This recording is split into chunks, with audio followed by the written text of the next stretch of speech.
सुनहरा हिंदुस्तान में आपका खैर मकदम है। आप तमामी नाज़रीन को अमन व उख़ुवत के अलमबरदार, अदम तशद्दुद के परस्तार बाबाए कौम महात्मा गांधी का यौम विलादत बहुत बहुत मुबारक।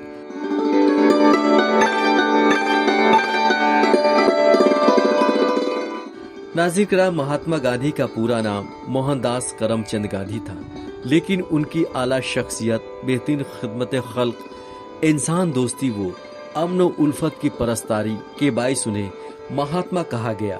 दोस्तों, मोहनदास करमचंद गांधी की विलादत 2 अक्टूबर 1869 को गुजरात के पोरबंदर के एक अमीर खानदान में हुई।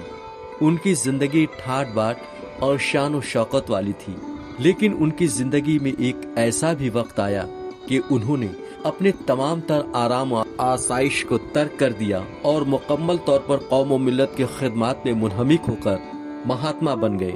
नाज़रीन कराम, आज हम बापूजी के मोहनदास करमचंद गांधी से महात्मा बनने तक के सफर के हवाले से गुफ्तगू करेंगे।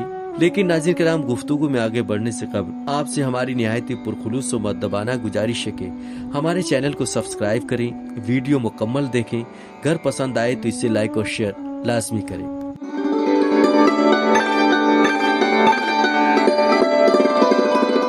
दोस्तों, गांधी जी के वालिद का नाम करमचंद गांधी था, जो कि पोरबंदर के राजा के दीवान थे।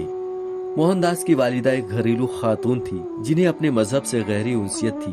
वो कसरत से पूजा पाठ करती और उपवास रहा करती। उन्होंने ही अपने बेटे मोहनदास को मजहबी और अखलाकी तालीमात दी और हमेशा कदम तशद्दुद की राह पर चलने की तलकीन की। नाज़रीन कराम, मोहनदास को अच्छी तालीम दिलाने की गरज से उनके वालिद अपने खानदान के हमरा पोरबंदर से राजकोट मुंतकिल हो गए, जहाँ का तालीम का निजाम बेहतर और आला था। राजकोट में मोहनदास को अंग्रेजी की तालीम दी गई। दोस्तों, जब मोहनदास 13 साल की उम्र को पहुँचे तो उनकी शादी 14 साल कस्तूरबा गांधी से कर दी गई। नाज़रीन कराम, ये वो दौर था जब मोहनदास की ज़हनियत बगावत की कायल हुआ करती थी, लेकिन उनके अंदर एहसास गुनाह और गलती कसरत से मौजूद था। अगर उनसे कोई गलती सरजद हो भी जाती तो वो इस पर नादिम होते और इससे बाज रहने का अहद करते। दोस्तों, बापूजी ने अपनी इस हसीन खसलत के ताल्लुक से अपनी किताब सच्चाई का प्रयोग में तफसीली गुफ्तगू की है। नाज़रीन कराम, मोहनदास अपनी वालिद की रिहलत के वक्त उनके पास मौजूद न होने पर खुद को हमेशा कोसते रहे। अपनी इस हरकत को वो गुनाह गर्दानते थे और उनकी पहली औलाद विलादत के चंद दिनों बाद ही फौत कर गई तो उन्होंने इस सदमे को अपने गुनाहों की सजा के तौर पर कबूल किया। नाज़रीन कराम, मोहनदास के इसी एहसास ने उन्हें तमाम तर बुराइयों से मुबर्रा कर दिया। वो सच्चाई और नेकी की राह की तवालत को अबूर करके महात्मा के ओहदे पर फायज हो गए।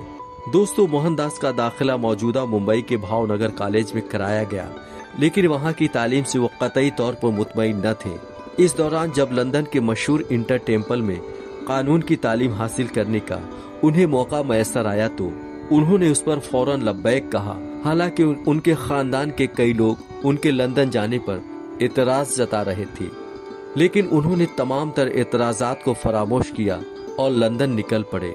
दोस्तों, चूंकि मोहनदास के अंदर बागियाना जज्बा शुरू से मौजूद था, लिहाजा लंदन में जब सब्जी खोर तहरीक चली तो उन्होंने इसे भाईचारा की अलामत तस्वुर करते हुए इस तहरीक से वाबस्ता हो गए और इसके बेहतरीन जुज़ बन गए। नाज़रीन कराम, लंदन में ही थियोसॉफिकल सोसाइटी से उन्हें अपने हिंदू अकायद को मजबूती से अपनाने की तरगीब मिली और उन्होंने तमाम तौर मौज मस्ती के आमाल को हमेशा के लिए तर्क कर दिया।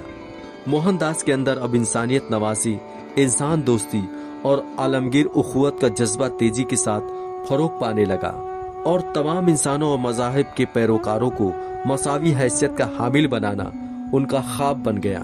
दोस्तों, कानून की तालीम मुकम्मल करने के बाद मोहनदास लंदन से हिंदुस्तान लौट आए और यहाँ वकालत का आगाज कर दिया।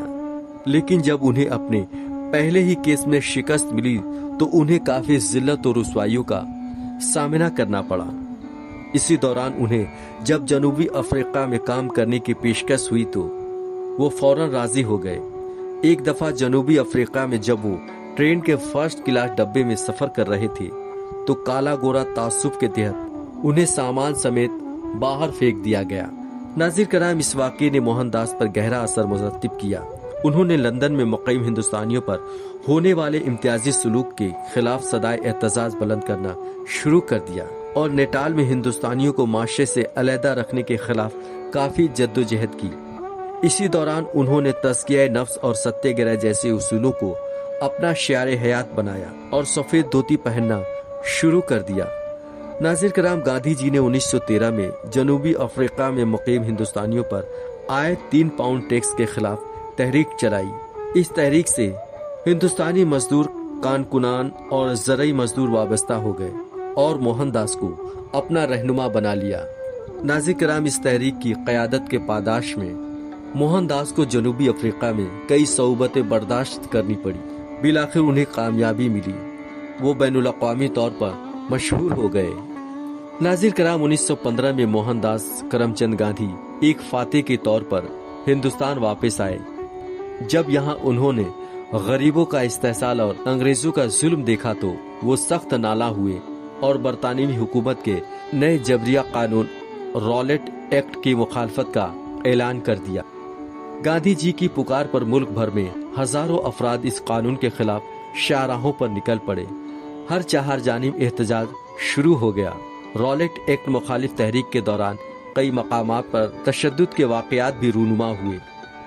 नाजिर कराम जनरल डायर ने इस एक्ट के खिलाफ एहतजाज कर रहे 20,000 अफराद पर मुश्तमिल हुजूम पर गोलियां चला दी, जिसमें 400 से ज्यादा अफराद शहीद हो गए, 1300 से ज्यादा जख्मी हुए।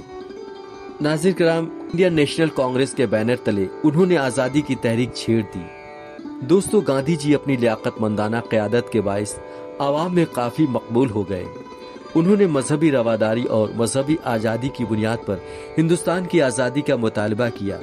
गांधी जी की शख्सी शनाख्त इतनी बुलंद और म्यारी थी कि उन्हें हिंदुस्तानी माशरे के जुमला मज़ाहिब व तबक़ात की हिमायत मौसूल हुई। नाजिर कराम गांधी जी की तहरीक काफी वसअत पा चुकी थी। हजारों लोगों ने हुकूमत को टैक्स अदा करने से इनकार कर दिया। आखिरकार बरतानी हुकूमत को अपना सर खम करना पड़ा। दोस्तों, इंडियन नेशनल कांग्रेस ने गांधी जी को अपना नुमाइंदा बनाकर लंदन गोलमेज कॉन्फ्रेंस में शिरकत करने के लिए भेजा, लेकिन गोलमेज कॉन्फ्रेंस में बापू जी को नाकामी हाथ लगी। लिहाजा अब उन्होंने हिंदुस्तान छोड़ो तहरीक शुरू कर दी, जिसके इब्तदाई मरहले में गांधी जी और उनकी अहलिया कस्तूरबा गांधी को पुलिस ने गिरफ्तार कर लिया। गांधी जी की रिहाई के लिए मुल्क भर में तहरीकें चलने लगी। 1944 में गांधी जी को जेल से रिहाई मिली, लेकिन अफसोस के जेल में कस्तूरबा गांधी इंतकाल कर गयी। नाजिर कराम हिंदुस्तान छोड़ो तहरीक से कबल गांधी जी ने कहा था कि या तो हमें हिंदुस्तान को आजाद कराना चाहिए या इस कोशिश में खुद को कुर्बान कर देना चाहिए, लेकिन हम किसी भी कीमत पर ताउम्र गुलामी की जिंदगी बसर करने को तैयार नहीं। दोस्तों, हिंदुस्तान छोड़ो तहरीक से कबल गांधी जी ने कहा था कि या तो हमें हिंदुस्तान को आजाद कराना चाहिए या इस कोशिश में खुद को कुर्बान कर देना चाहिए, लेकिन हम किसी भी कीमत पर ताउम्र गुलामी की जिंदगी बसर करने को तैयार नहीं हैं। दोस्तों, मोहनदास करमचंद गांधी की क़यादत में आज़ादी की तहरीक इतनी मजबूत हो गई कि बरतानी हुकूमत हिंदुस्तान की आज़ादी के लिए गुफ्तो शुनीद पर मजबूर हो गई और बिलाखिर 15 अगस्त 1947 को मुल्क आज़ाद हो गया।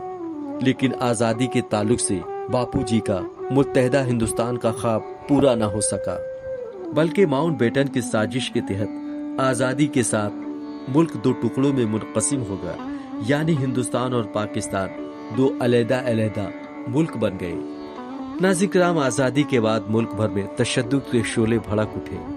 बड़े पैमाने पर कत्ल और गारत गरी हुई। तकरीबन 1 करोड़ लोग नक्ल मकानी पर मजबूर हुए। गांधी जी कलकत्ता में तशद्दुद की आग सर्द करने की जद्दोजहद में लगे थे। उन्होंने भूख हड़ताल शुरू कर दी।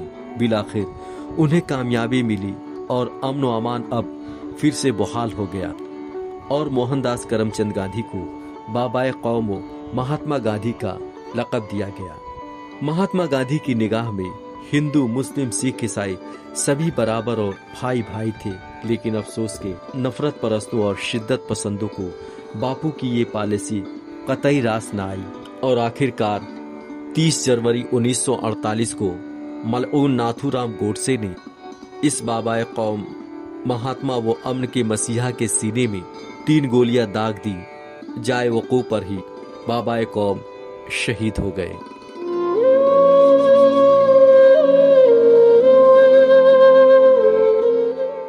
नाज़रीन कराम, हमारी ये वीडियो आपको कैसी लगी अपने कमेंट्स में ज़रूर बताएं।